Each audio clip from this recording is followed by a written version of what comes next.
Gloire à Dieu. Donc ce matin nous allons voir trois clés vitales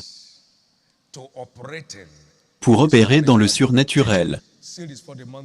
L'enseignement du mois est titré « Clés vitales pour opérer dans le surnaturel ». Clés vitales pour opérer dans le surnaturel. Nous devons nous engager à développer un esprit robuste. Vous savez, l'homme est une créature 3 en 1. Il est essentiellement un esprit, il a une âme, et il vit dans un corps. 1 Thessaloniciens 5, 23. Lors de la chute, Adam mourut. Mais la question est de savoir qu'est-ce qui mourut? Parce qu'il continuait à parler. Qu'est-ce qui mourut en Adam? Parce qu'il continuait à se déplacer. Qu'est-ce qui mourut en Adam? Il continuait à parler. Soit Adam était mort, ou soit Dieu est un menteur. Adam mourut. Ce que nous devons savoir, qu'est-ce qui mourut en Adam? Son esprit mourut. Cette part du divin de Dieu, dans son être mourut. C'est ce que nous appelons être né de nouveau. Ce qui mourut en Adam est ramené à la vie par le second Adam, Jésus. Maintenant, avant la chute, Adam était un être super surnaturel. J'utilise ce mot avec attention. Un être super surnaturel. Il avait le commandement absolu de toute la création, à part Dieu. Il était en contrôle absolu. Il ne pouvait pas se noyer dans l'eau. Il n'avait pas besoin de pont. Il n'avait pas besoin d'avion pour se rendre quelque part.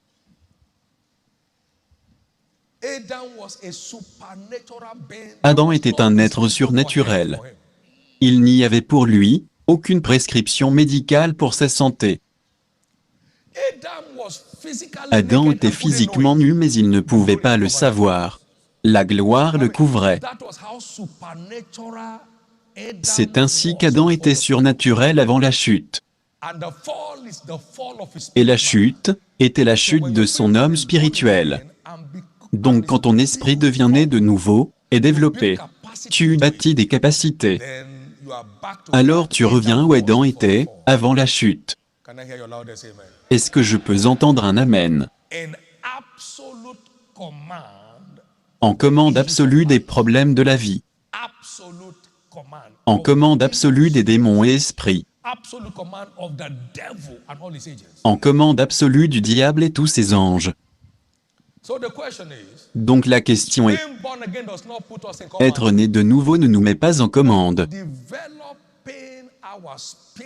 mais développer notre homme spirituel pour continuer à acquérir des commandements plus élevés au fil des jours.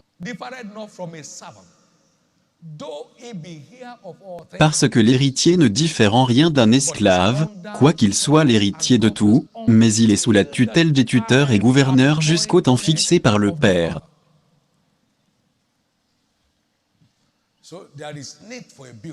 Donc il y a un besoin de développement. Dans Luc chapitre 1 verset 80, nous voyons Jean. Et l'enfant croissait et se fortifiait en esprit jusqu'au jour où il se présenta devant Israël. Tu continues à bâtir des énergies dans ton homme spirituel qui va culminer en ta manifestation.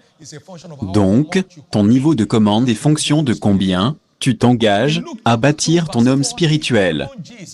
Dans Luc chapitre 2 verset 52. C'est de même pour Jésus. Et Jésus croissait et se fortifiait.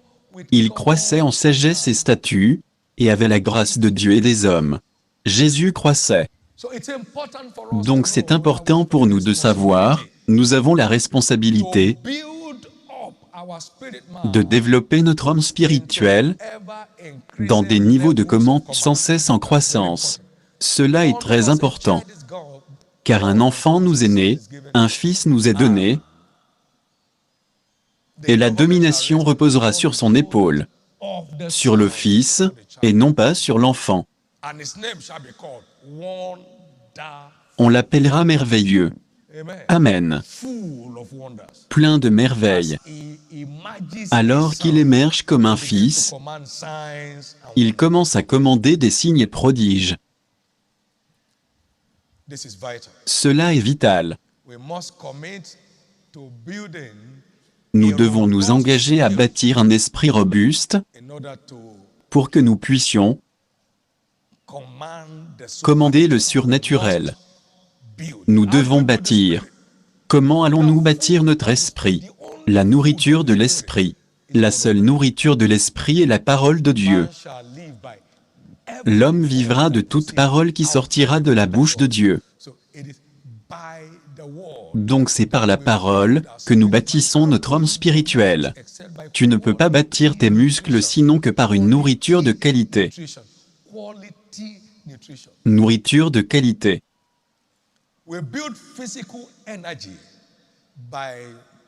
Nous bâtissons notre énergie physique par une nourriture de qualité. Deuxièmement, par des exercices physiques. Donc par des exercices spirituels, que faisons-nous?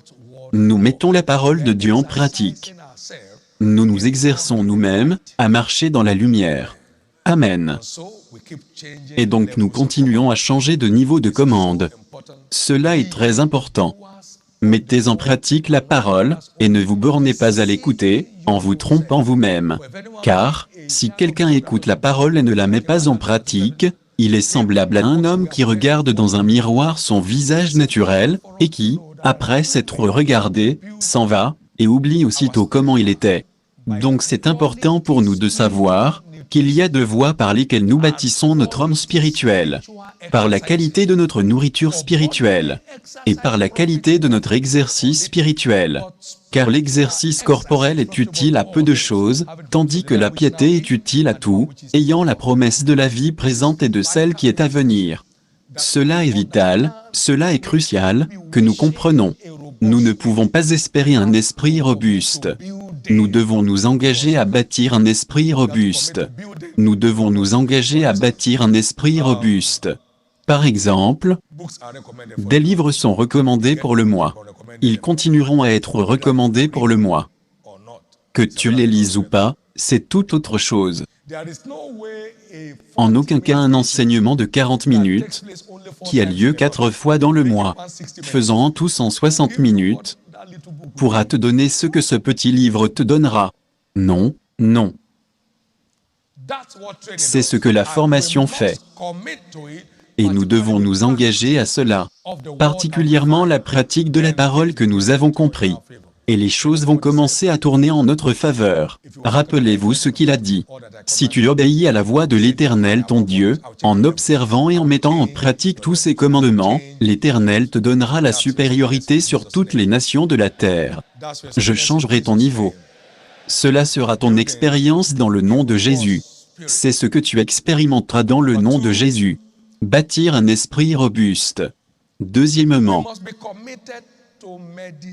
nous devons nous engager dans la méditation de la parole. La méditation est un acte en perte aujourd'hui. Les gens font beaucoup d'études, beaucoup de lectures. Très peu connaissent la place de la méditation dans l'amélioration de notre entendement spirituel. Nous avons besoin de cela. Qu'est-ce que la méditation? Je l'explique en disant, c'est raisonner à travers les Écritures pour trouver les réponses aux questions qui assaillent notre vie. Raisonner à travers les Écritures. Il dit, applique-toi à la lecture, à l'exhortation, à l'enseignement. 1 Timothée 4,13. Et au verset 15 il dit, médite sur ces choses, donne-toi tout entier à elles, afin que tes progrès soient évidents pour tous. Donc la méditation améliore notre progrès. Comment? C'est un booster de notre entendement spirituel. Et l'entendement spirituel est un déclencheur de la foi. Et la foi va délivrer sa mission. Puis-je avoir votre amen? Comprends-tu ce que tu lis? Et il dit, comment pourrais-je? Et quand son entendement fut ouvert, personne ne pouvait l'arrêter de recevoir le salut.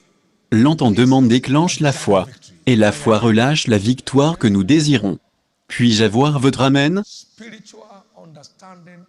L'entendement spirituel est un produit de la méditation. L'entendement spirituel est un produit de la méditation. Vous savez ce que David a dit? Je suis plus instruit que tous mes maîtres, parce que ta parole est ma méditation. Psaume 119, 99. Je suis plus instruit que tous mes maîtres, parce que ta parole est ma méditation. Puis-je avoir votre amen? Donc nous devons nous engager à l'acte de la méditation. Cela sera un booster de notre foi, et par là, nous mettra en commande du surnaturel. Puis-je avoir votre vibrant amen? La méditation, c'est réfléchir sur des problèmes via des raisonnements, en quête de solutions. Tu réfléchis avec des pensées pures sur des problèmes de ta vie, dans ton désir de trouver des solutions. La Bible dit dans Genèse 24, 63,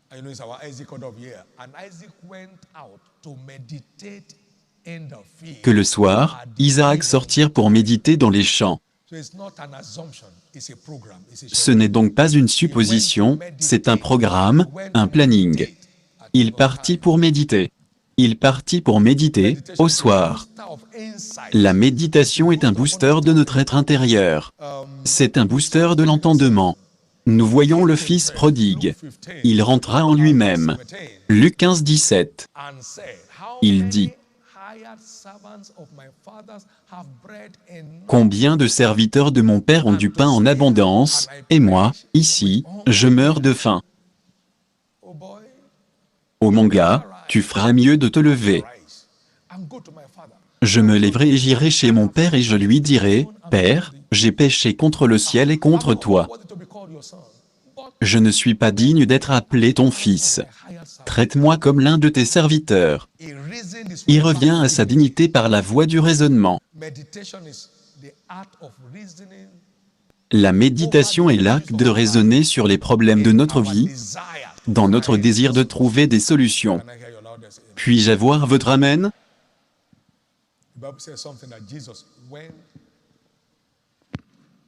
La Bible dit que Jésus alla à la montagne et s'assit là. Gloire à Dieu. Amen. Matthieu 15, 29. Et s'assit là.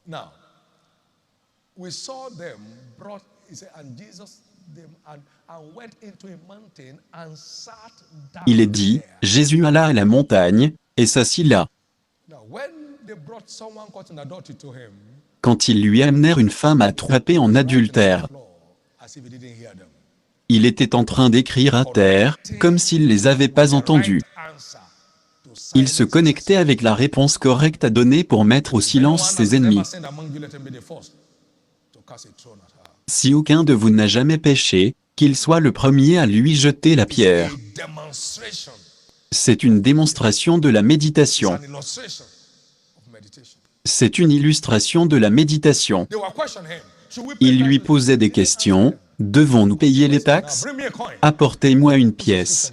À qui est cette inscription? César. Donnez à César ce qui est à César et à Dieu ce qui est à Dieu.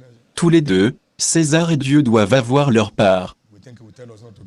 On a pensé qu'il allait nous dire de ne pas donner. La méditation approfondit notre entendement. Et cela te met en commande sur les problèmes de ta vie. La méditation approfondit notre entendement. Donc ce n'est pas assez d'étudier. Nous devons commencer à étudier avec nos pensées. Ce n'est pas assez de lire. Nous devons commencer à lire avec nos pensées, pour en retirer le meilleur. C'est comme manger de la nourriture, qui ne sera pas digérée. Cela n'ajoutera aucune valeur à notre vie. La méditation est comme digérer la parole par le raisonnement. Retirer le jus de la parole en le pressant comme une orange. pour y retirer de la valeur. La méditation donne de la puissance à notre accès à la lumière pour des percées surnaturelles. Lève-toi et resplendis, car ta lumière arrive. Car sur toi s'est levée la gloire du Seigneur. Troisièmement,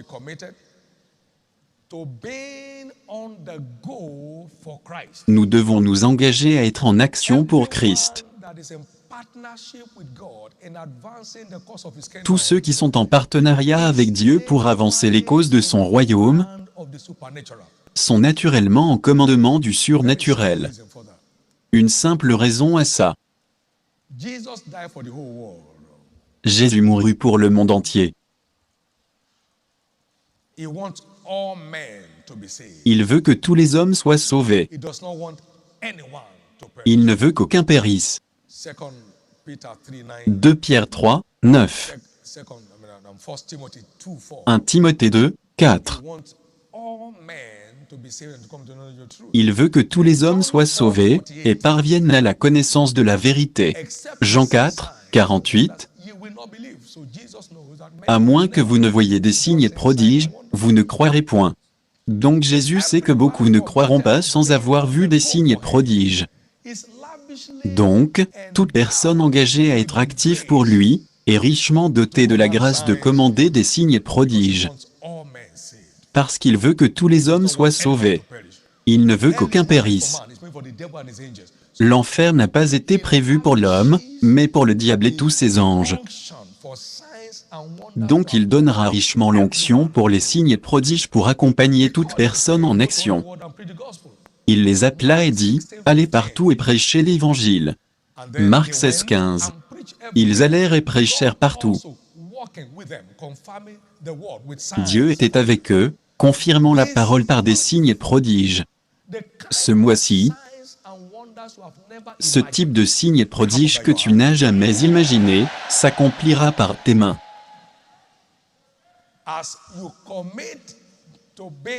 Alors que tu t'engages à être en action pour Christ. Pas que tu accomplis des signes et prodiges, mais tu deviens un agent pour les signes et prodiges pour ton monde. Est-ce que je peux avoir votre vibrant Amen? Par conséquent, toute personne en action est induit de la grâce pour commander le surnaturel.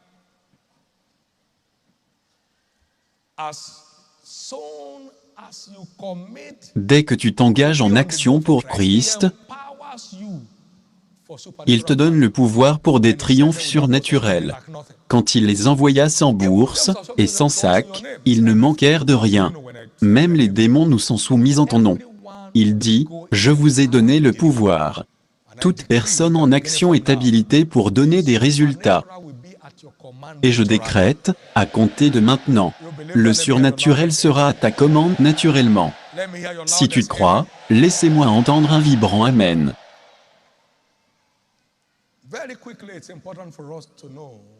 Très rapidement, il est important pour nous de savoir, en ce jour d'alliance de briser les barrières invisibles, que la vie est essentiellement un combat, pas une fête foraine. Les forces de l'enfer sont là pour contester ton héritage en Christ, jour et nuit. La vie est un terrain de bataille, non pas un terrain de jeu.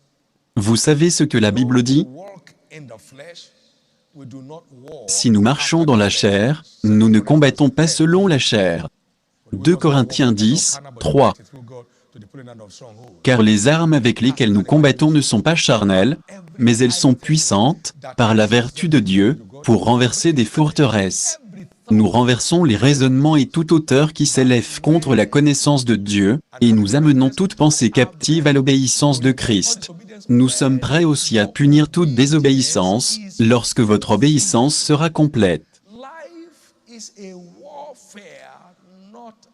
La vie est un combat, pas une fête foraine. La vie est un terrain de bataille, pas un terrain de jeu. Car nous n'avons pas à lutter contre la chair et le sang, mais contre les dominations, contre les autorités, contre les princes de ce monde de ténèbres, contre les esprits méchants dans les lieux célestes. C'est pourquoi, prenez toutes les armes de Dieu, afin de pouvoir résister dans le mauvais jour, et tenir ferme après avoir tout surmonté. Donc la vie est un champ de bataille. Les barrières invisibles sont réelles. L'une de nos sœurs, une femme l'a manipulée à distance. Fausse couche aujourd'hui. Rien ne pouvait tenir. Aucune grossesse. Et elle m'a entendu dire que si quelqu'un te demande « Comment vas-tu ?» Réponds « Dieu est au contrôle ». Donc cette femme l'a appelé lundi matin. « Ma fille, comment vas-tu ?» Elle répondit « Dieu est au contrôle ». Et de l'autre côté du téléphone, « Ma poitrine, ma poitrine ». Et elle est morte. C'était le démon manipulateur pour la stopper d'être enceinte. Les forces invisibles sont réelles. Les barrières invisibles sont réelles. Elles sont réelles. Quelqu'un ici était tourmenté par le diable. Son nom était Victor. Et par la puissance de Dieu, il vomit un cadenas et 3 clés. Et le lendemain matin, son oncle apparut dans sa chambre, vivant, de la République du Bénin, qui n'a jamais su où il vivait. Il dit, « Donne-moi les clés, donne-moi les clés. » Les barrières invisibles sont réelles. Mon fils qui est venu ici pour rendre témoignage le dimanche dernier, était infesté par une maladie mystérieuse. Son pied a commencé à gonfler, gonfler. Il a excrété un noyau de mangue, mais pas seulement ça. 11 ans de stérilité a été humilié. Le fils et la femme étaient ici, le dimanche dernier. Les barrières invisibles sont réelles. C'est pourquoi, toute barrière sur ton chemin, dans le nom de Jésus, je les déclare enlevés aujourd'hui. Je les déclare tous, enlevés aujourd'hui.